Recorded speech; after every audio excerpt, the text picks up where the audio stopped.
আসসালামু আলাইকুম ওরহমতুল্লাহি ওবরাকাতু। আলহামদুলিল্লাহ ওসসালাতু ওয়াসসালামু আলা রাসূলিল্লাহ বাদ। সুপ্রিয় দর্শক শ্রোতা ভাই বোন, মসজিদে আকসা বা বাইতুল মাকদিস এই মসজিদ কেন সর্বকালের সর্বযুগের মুসলমানদের কাছে খুবই গুরুত্বপূর্ণ এবং মর্যাদাপূর্ণ? কোরআন এবং হাদিসের আলোকে আজ আমরা মসজিদে আকসার 11টি অজানা তাৎপর্য এবং ফজিলত ও মর্যাদার কথা জানব ইনশাআল্লাহ তাআলা।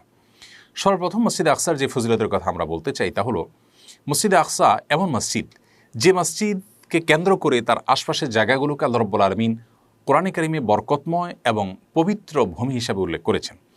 সূরা ইসরা আল্লাহ রাব্বুল আলামিন মসজিদে আকসার আশপাশের জায়গাগুলোকে বরকতময় বলেছেন। আল্লাহ বলেছেন, সুবহানাল্লাযী আসরা বিআবদিহি লাইলাম মিনাল মাসজিদিল হারামি ইলাল মাসজিদিল আকসাল্লাযী বারাকনা হাওলা। মসজিদ আকসার পরিচয় দিতে গিয়ে এখানে আল্লাহ বলেছেন, যার আশপাশের জায়গাগুলোকে আমি বরকতময় করেছি। তার মানে একটি মুবারক এবং বরকতময় জায়গায় অবস্থিত।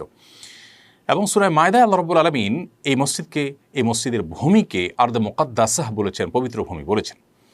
তাহলে কোরআন যাকে বরকতময় এবং পবিত্র ভূমি বলে, সেটি পৃথিবীর যে কোনো সাধারণ জায়গার চাইতে, সাধারণ মসজিদের চাইতে অনেক বেশি মর্যাদাবান এবং অনেক বেশি গুরুত্বপূর্ণ, সেটি বলার অপেক্ষা রাখে না। দ্বিতীয়ত, মসজিদে আকসার যে ফজিলতের কথা আমরা উল্লেখ করতে চাই তা হলো, ইসলামের প্রথম কেবলা, মুসলমানদের প্রথম কেবলা ছিল এই মসজিদে আকসা।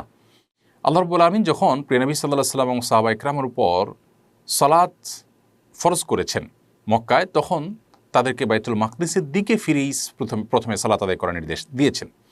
এবং মক্কায় সাহাবীরা নবী সাল্লাল্লাহু আলাইহি ওয়াসাল্লাম সহ সবাই মসজিদ আকসার দিকে ফিরে তারা সালাত আদায় করতেন।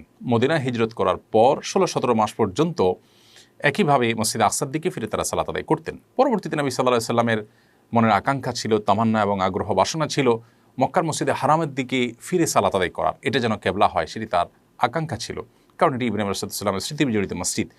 তো আল্লাহ রাব্বুল আলামিন সেটিকে পরবর্তীতে কেবলা হিসেবে নির্ধারণ করে দিয়েছেন। বিস্তারিত বিবরণ কোরআন কারিমে রয়েছে। তাহলে মসজিদে আকসা এটি আমাদের কাছে গুরুত্বপূর্ণ হওয়ার দ্বিতীয় কারণ হলো, এটি মুসলমানদের প্রথম কেবলা। তৃতীয় ফজিলত এবং মর্যাদার বিষয় হলো যে, মসজিদে আকসা সম্পর্কে মুস্তাদরাক হাকিমের একটি হাদিসে নবী সাল্লাল্লাহু আলাইহি ওয়াসাল্লাম বলেছেন, কিয়ামতের আগে এমন একটা সময় আসবে যে মানুষ মসজিদে আকসার মর্যাদা, এর গুরুত্ব এবং এর ফজিলত এতটাই অনুধাবন করতে পারবে যে মসজিদে আকসার আশেপাশের জমিগুলো, আশেপাশের জায়গাগুলো যেখান থেকে দাঁড়িয়ে মসজিদে আকসাকে একটু দেখতে পারবে মানুষ, সেই জায়গার দাঁড়ানোটা, সেই জায়গার মালিক হওয়াটা, সেই জায়গায় থাকাটা মানুষের কাছে গোটা পৃথিবীর যে কোনো বস্তুর চাইতে প্রিয় এবং মূল্যবান হবে।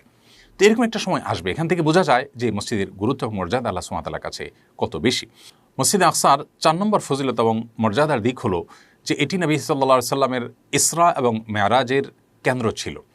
আমরা জানি প্রিয় নবী সাল্লাল্লাহু আলাইহি সাল্লামকে আল্লাহ রাব্বুল আলামিন মক্কার মসজিদে হারাম থেকে অলৌকিকভাবে রাত্রিকালীন ভ্রমণের মাধ্যমে মসজিদে আকসায় উপস্থিত করেছেন। মসজিদে আকসায় শুধু উপস্থিতি করার নেই, সেখানে অন্য নবী রাসূলগণ যারা তার আগে গত হয়ে গেছেন তাদেরকে আল্লাহ রাব্বুল আলামিন উপস্থিত করেছেন অনেককে, এবং প্রিয় নবী সাল্লাল্লাহু আলাইহি সাল্লাম তাদের সামনে ইমামতি করেছেন। 5 নম্বর ফজিলত এবং মর্যাদার বিষয় হলো, এটি বিভিন্ন নবী রাসূলগণের স্মৃতি বিজড়িত মসজিদ। মসজিদে আকসাকে ঘিরে এত নবী এবং রাসূল বেড়ে উঠেছেন এবং এত নবী রাসূলগণ সেখানে সালাত আদায় করেছেন, ইমামতের দায়িত্ব পালন করেছেন, সেখানে বসবাস করেছেন, যে পৃথিবীতে আরেকটি এত বেশি নবী রাসূলদের স্মৃতি বিজড়িত মসজিদ কিন্তু খুঁজে পাওয়া যায় না। মসজিদে আকসা, এখানে আল্লাহ নবী ইব্রাহিম আলাইহিস সালাম তিনি ছিলেন একটা সময়, যদিও তার জন্ম হয়েছিল ইরাকে, পরবর্তীতে তিনি হিজরত করে এই মসজিদে এসেছেন এবং এর আশপাশে বসবাস করেছেন। ঠিক একইভাবে এখানে আল্লাহ নবী ইয়াহইয়া আলাইহিস সালাম ছিলেন, ঈসা আলাইহিস সালাম ছিলেন, জাকারিয়া আলাইহিস সালাম ছিলেন, দাউদ আলাইহিস সালাম ছিলেন, সুলাইমান আলাইহিস সালাম ছিলেন, ইসহাক আলাইহিস সালাম ছিলেন, ইয়াকুব আলাইহিস সালাম ছিলেন, মারিয়াম ছিলেন। অনেক নবী রাসূলদের এবং অনেক আল্লাহর প্রিয় বান্দা বান্দীদের স্মৃতি বিজড়িত মসজিদ এটি। 6 নম্বর তাৎপর্য হলো, মসজিদে আকসা পৃথিবীর দ্বিতীয় মসজিদ। বুখারীর বর্ণনা মতে নবী করিম সাল্লাল্লাহু আলাইহি ওয়াসাল্লামকে জিজ্ঞাসা করা হয়েছিল, হে আল্লাহর রাসূল, পৃথিবীতে সর্বপ্রথম মসজিদ কোনটি? তিনি বলেছেন, মক্কার মসজিদুল হারাম, এটি প্রথম মসজিদ। কোরআনেও আল্লাহ তাআলা এ সম্পর্কে আয়াত নাজিল করেছেন, ইন্না আউওয়ালা বাইতিন উযিআ লিন-নাসি আল্লাযী বিবাক্কাতা ইলা আখিল আয়া। তো এটি ছিল প্রথম মসজিদ, মক্কার মসজিদে হারাম। আর এরপর জিজ্ঞাসা করা হয়েছে, হে আল্লাহর রাসূল, এরপর কোন মসজিদ নির্মাণ করা হয়েছে? তিনি বলেছেন মসজিদে আকসা। তার মানে এটি দ্বিতীয় মসজিদ পৃথিবীর বুকে। জিজ্ঞাসা করা হয়েছে যে 2 মসজিদ নির্মাণের মধ্যকার সময়ের ব্যবধান কত বছর ছিল? তিনি বলেছিলেন 40 বছরের ব্যবধান ছিল, অর্থাৎ মক্কার মসজিদে হারাম নির্মাণের 40 বছর পর মসজিদে আকসা নির্মাণ করা হয়েছে। তাহলে পৃথিবীর দ্বিতীয় মসজিদ হিসাবেও এই মসজিদের বিশেষ গুরুত্ব এবং তাৎপর্য রয়েছে। 7 নম্বর মর্যাদার বিষয় হলো, মসজিদে আকসা এটি পৃথিবীর তৃতীয় মর্যাদাপূর্ণ মসজিদ।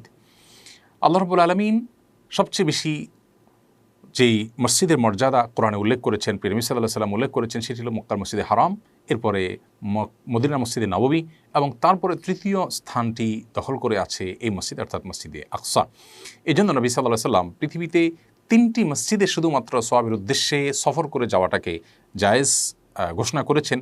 আর এছাড়া শুধুমাত্র সওয়াবের উদ্দেশ্যে বা সেখানে সালাত আদায় করলে সওয়াব বেশি হবে এই উদ্দেশ্যে অন্য কোনো মসজিদে যাওয়ার অনুমতি দেননি। এমনিতে আপনি দিনী কথা শুনবার জন্য, ইলম অর্জন করার জন্য যেতে পারেন, কিন্তু ওই মসজিদে গিয়ে নামাজ পড়লে সওয়াবটা বেশি হবে, তার আলাদা কোনো তাৎপর্য আছে সেখানে নামাজের, এই উদ্দেশ্যে যদি যেতে চান তাহলে সেক্ষেত্রে আপনি মক্কার মসজিদে হারাম এবং মদিনার মসজিদে নববী এবং মসজিদে আকসা 3টি মসজিদ যেতে পারেন। তিনি বলেছেন লা তুশাদ্দুল রিহালু ইল্লা ইলা সালাসাতি মাসাজিদ, এই 3টি মসজিদ ছাড়া অন্য কোনো মসজিদে অনেক দূর থেকে সফর করে আসা সেটি জায়েজ নয়। তো এখান থেকেও এই মসজিদের গুরুত্ব বোঝা যায় যে এটি পৃথিবীর 3য় মর্যাদাপূর্ণ মসজিদ।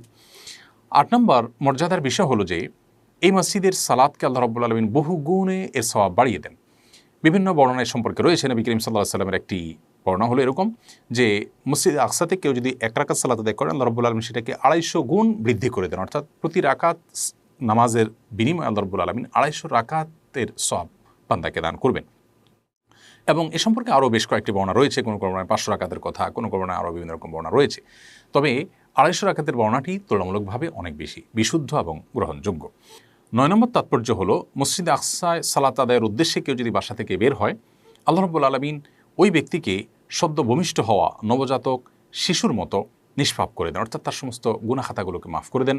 এ বিষয়ে মুসনাদে আহমদ একটি বিশুদ্ধ বর্ণনা রয়েছে। 10 নম্বর মসজিদে আকসার মর্যাদার বিষয় হলো যে এই মসজিদে দাজ্জাল প্রবেশ করতে পারবে না। মুসনাদে আহমদে বর্ণিত হয়েছে, নবী সাল্লাল্লাহু আলাইহি ওয়াসাল্লাম বলেছেন 4টি মসজিদে দাজ্জাল প্রবেশ করতে পারবে না। দাজ্জালের ফিতনা গোটা পৃথিবীকে ছেয়ে গেল, এই 4টি মসজিদ মুক্ত থাকবে। তোর মধ্যে থেকে একটি হলো মসজিদে হারাম মক্কার, আরেকটি হলো মদিনার মসজিদে নববী, আরেকটা হলো মসজিদে আকসা, এবং চতুর্থ হলো মসজিদে তুর বা তুর পাহাড় কেন্দ্রিক মসজিদ। তাহলে দাজ্জাল এই মসজিদে আকসায় প্রবেশ করতে পারবে না, এটি সন্দেহাতীতভাবে এই মসজিদের অনেক বড় একটি মর্যাদার বিষয়। 11 নম্বর তাৎপর্যের দিক হলো মসজিদে আকসা এর আশেপাশের কোনো একটা পাহাড়ে ইয়াজুজ এবং মাজুজ ধ্বংস হবে।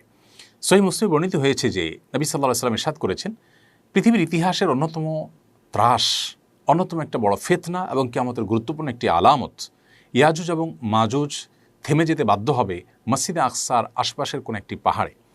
অর্থাৎ গোটা পৃথিবীতে ত্রাসের সৃষ্টি করে এই জায়গায় এসে তারা থামতে বাধ্য হয়ে যাবে। সন্দেহাতীতভাবে এটি মসজিদে আকসার অনেক বড় একটা মর্যাদাকে প্রমাণ করে, যেখানে এসে ইয়াজুজ মাজুজ থামতে বাধ্য হয়ে যাবে এবং তাদের শেষ পরিণতি হবে এখানে, এবং তারা ধ্বংস হবে এর আশেপাশে কোনো একটা পাহাড়ে। আল্লাহ রাব্বুল আলামিন মসজিদে আকসার গুরুত্ব এবং মর্যাদা আমাদেরকে অনুধাবন করার তৌফিক দান করুন। মসজিদে আকসাকে মুক্ত করার শক্তি সামর্থ্য আল্লাহ রাব্বুল আলামিন মুসলমানদেরকে দান করুন, এবং জীবনে একবার হলেও মসজিদে আকসায় আমাদেরকে সালাত আদায় করবার তৌফিক দান করুন। জাযাকুমুল্লাহু খায়রা। আসসালামু আলাইকুম ওয়া রাহমাতুল্লাহি ওয়া বারাকাতুহু। আস-সুন্নাহ ফাউন্ডেশন, উম্মার স্বার্থে সুন্নাহর সাথে।